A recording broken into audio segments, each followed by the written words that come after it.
Hey y'all, I'm Amber and welcome to The Ambient Life. So in today's video, I'm going to be sharing with you guys my 5 tips for the perfect wash and go. Wash and goes are something that I have finally sort of gotten into a groove with. I'm doing them all the time. I'm reviewing products, but it took some time to get into a routine and find ways to make sure that my wash and go stays defined, stays moisturized, and it lasts for a while. So if you're interested in seeing the 5 tips that I have for your perfect wash and go, then just stay tuned. All right, y'all, so we are gonna do this sort of as like a chit chat type video as I actually do a wash and go on my hair.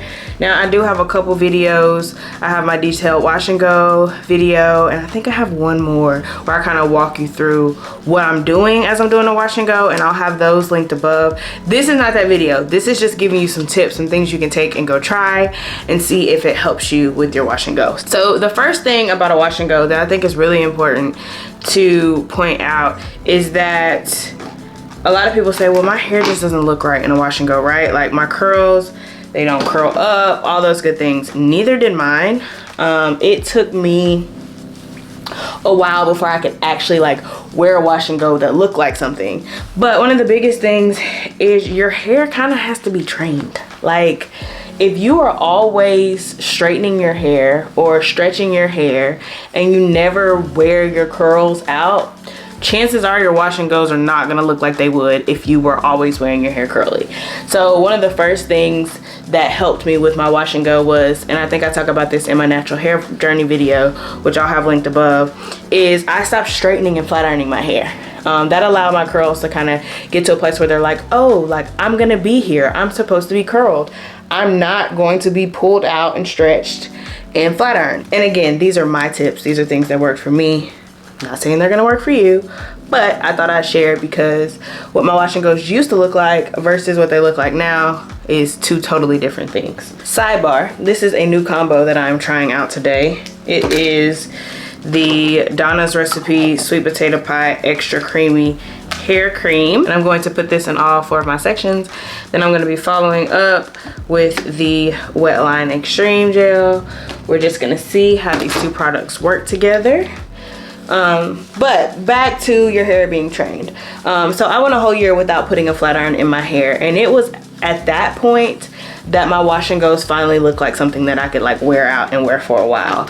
And so you can watch all these product videos, all these combinations, all these things on wash and goes, but in my opinion, if your curls are used to being straightened out and stretched, you're not gonna get, it don't matter what products you're using, chances are you're not gonna get a wash and go that lasts and curls and is defined the way that you would if, you know, you gave your hair the opportunity to curl up. Now, am I saying you need to go a year without straightening your hair? No. But what I am saying is don't expect to start doing wash and goes today and them to look like these girls out here that have been doing wash and goes for years.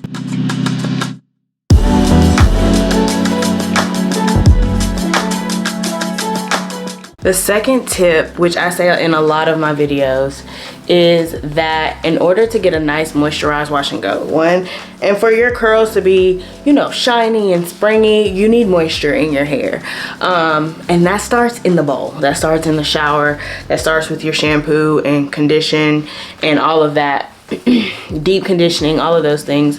That actually is what helps your wash and go look the best, because if you don't get the moisture that you need in your shampoo process or when you're doing your deep condition, the products that you're putting in your hair for a wash and go are technically not really going to moisturize your hair. Like, they're not going to add moisture.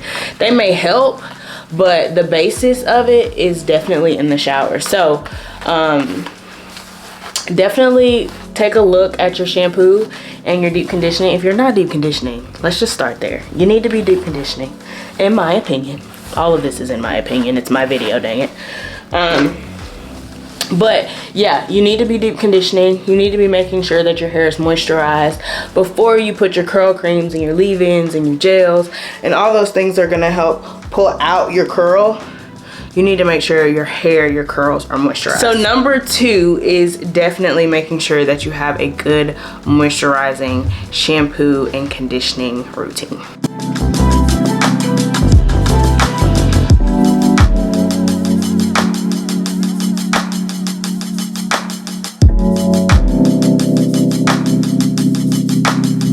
Number 3 is understand your porosity. And I see this a lot in my videos because I am definitely a little hard-headed. I don't always follow the instructions on products. Now, say what you want, that's probably could be a reason why my hair sometimes doesn't come out like it should. But in the same breath, I also understand my hair and my porosity and my density, and then my hair is thick. And so sometimes the way in which a product is, you know, recommended to be used doesn't work that well for my hair. And I'll give you an example. I had one of my videos where people were all in the comments like, why does she hate water? She don't want to use water for her wash and go. It clearly says use water. And I knew my hair. Well, I'm talking about stuck.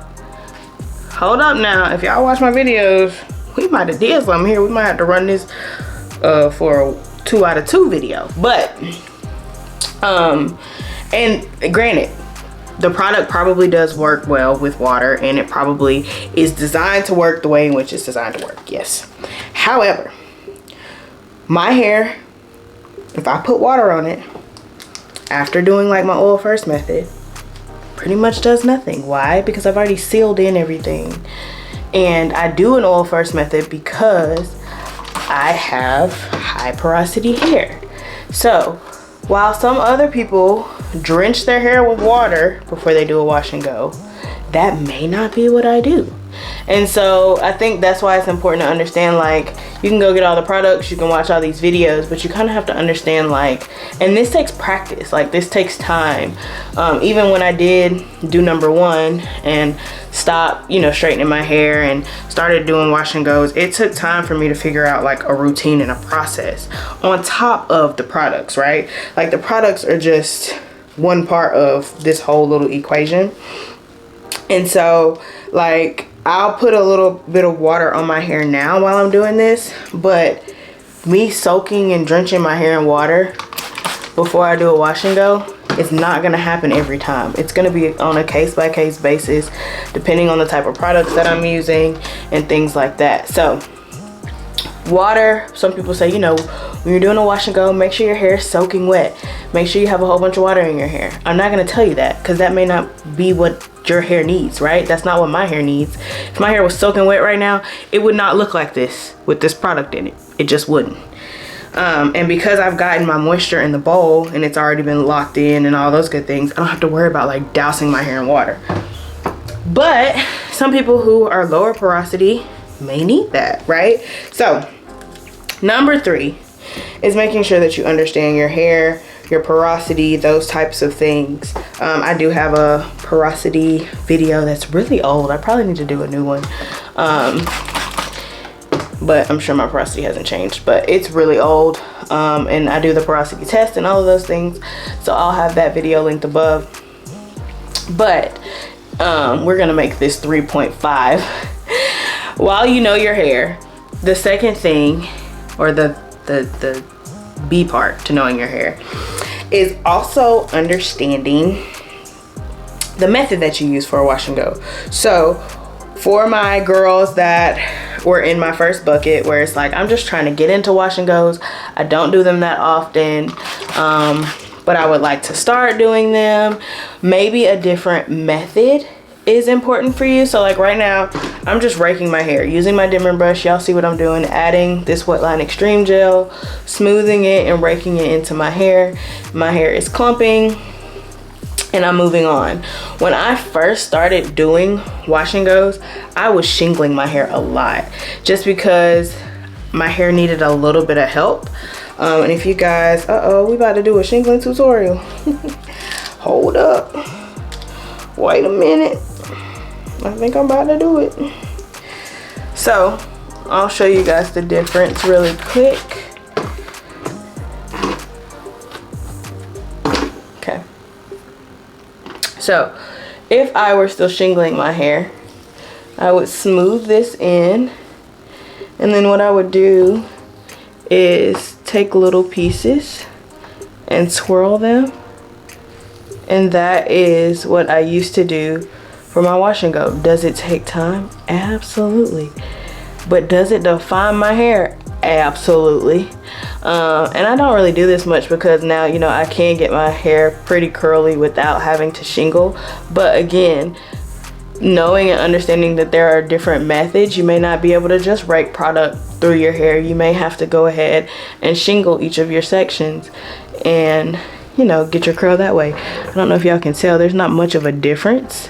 But using a different method, maybe you rake the product through your hair like I'm doing. Maybe you have to use like a dimming brush or something to help clump and define your curls. Maybe you have to shingle. So determine and finding out the method that you use for your wash and go is also really, really important. Number 4, I feel like it's kind of the given, and that's your products. You have to make sure you have good products for wash and go. For me, it's a really good moisturizing or defining leave-in or cream, and then a gel, putting them on top of each other. There are some products that can kind of stand alone and do their own thing, sort of like the Mousse Def, and there's one by Curlsmith, the In Shower Style Fixer, and I've used the both of those by themselves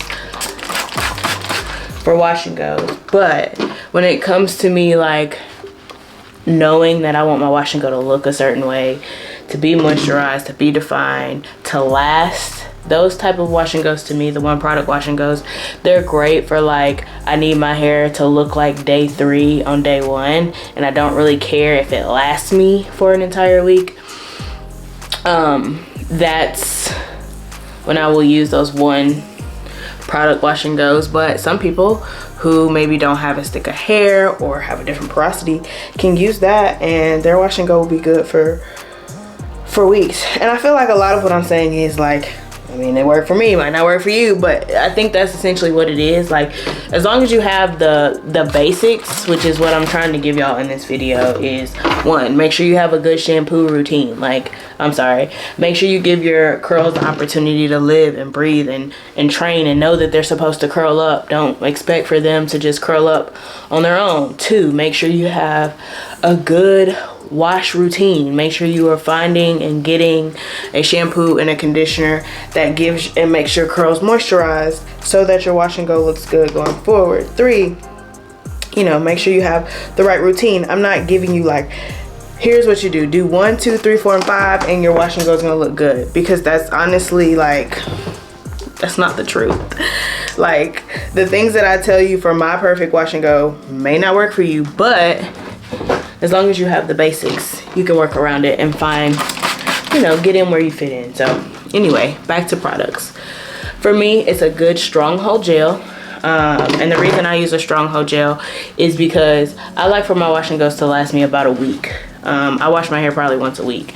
And so when I do a wash and go, like this wash and go I'm about to do today, it is Thursday. I'm not trying to touch my hair again until next Wednesday minimum. So when I use gels like the Wetline Extreme or the Eco Styler Argan Oil or my new Maui extra hold gel, the Maui Coconut Hold Gel, like these 3, I always know my hair is going to last.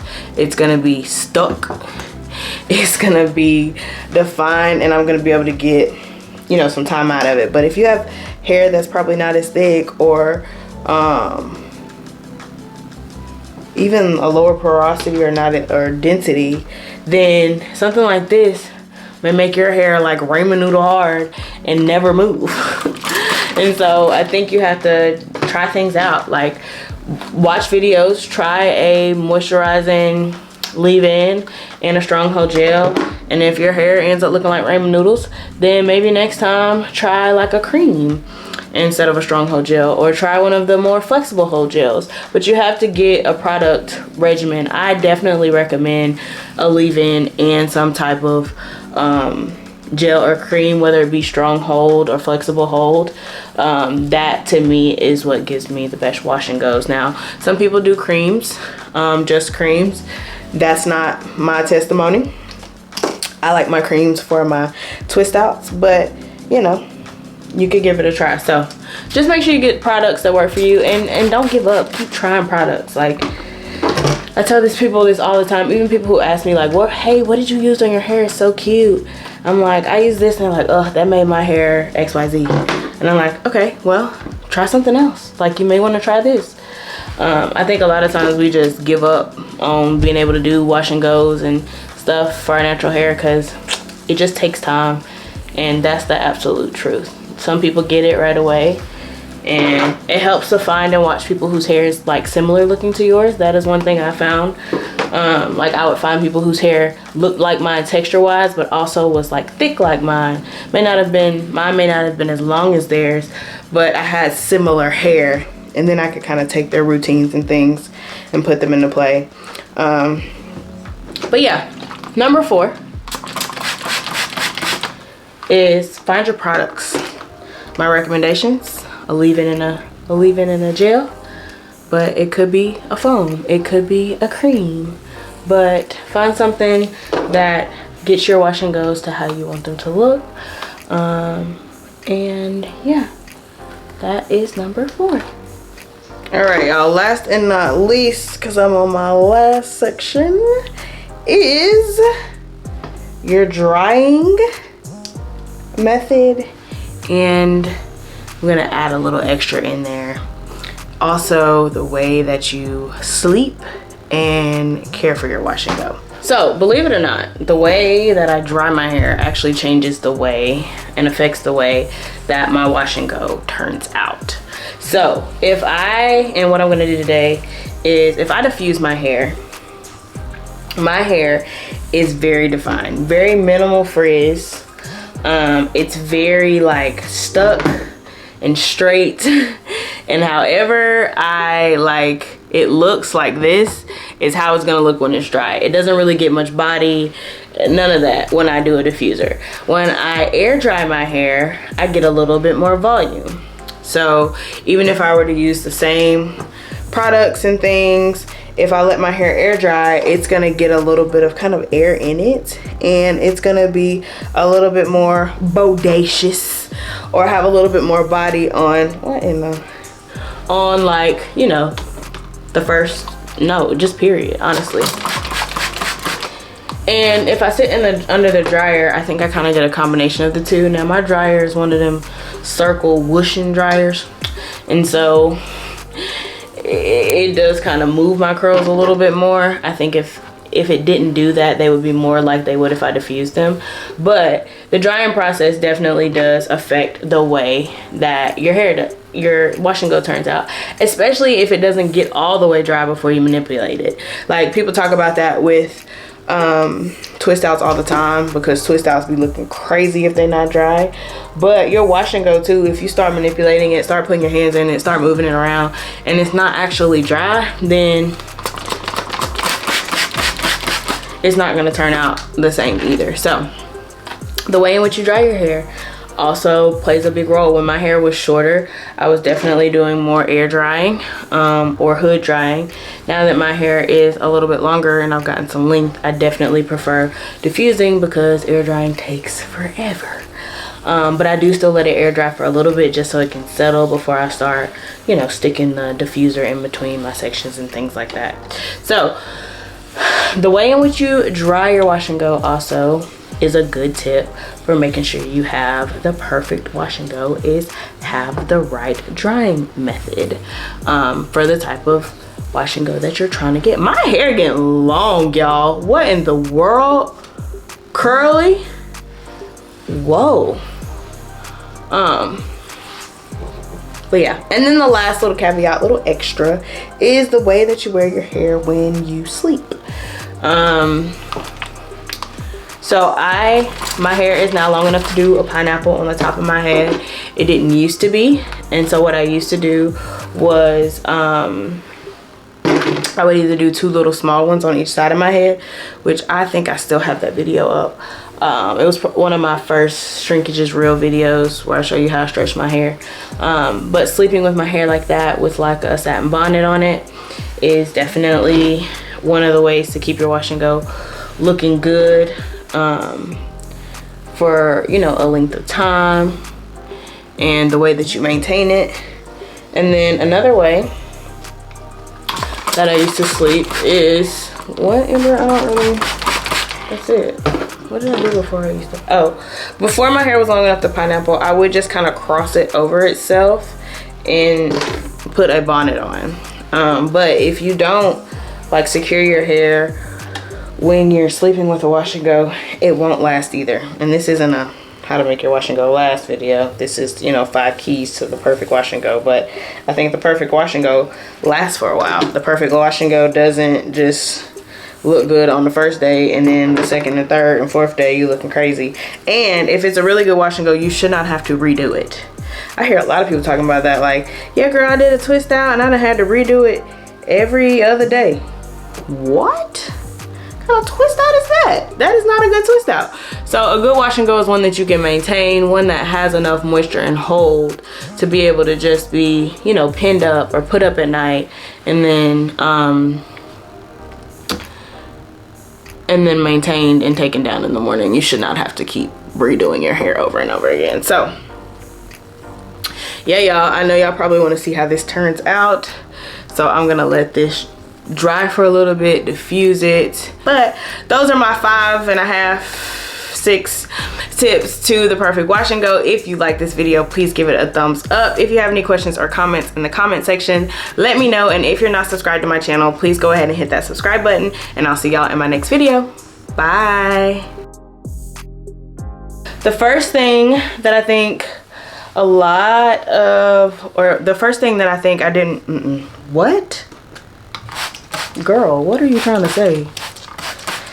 I'm trying to do too much. Yikes. Her a little tangled up in there. So number 2 is definitely an, what?